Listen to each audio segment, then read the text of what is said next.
Hi guys! For today's video is kain tayo ng lunch. Yung lunch namin ay yan. Hongtaan ito. Shrimp guys. Yung shrimp. Nilagyan ko ng sabaw kasi nga maulan. So sarap kumain, sarap humigop ng sabaw. So wala akong ibang masabaw.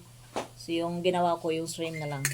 Yung shrimp na lang nilagyan ng sabaw, tsaka nilagyan ko ng konting miswa. So ayun.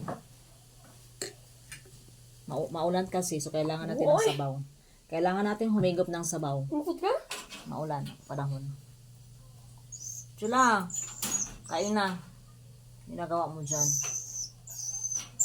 So malapit na po yung special day ng aming haligi ng tahanan. So kailangan namin mag-celebrate ng kahit konting celebration. So hindi kailangang pabongga guys, as long as magkasama na naman kami ng aking mga dabarkads. So yan, ng aking family guys. So okay na yon.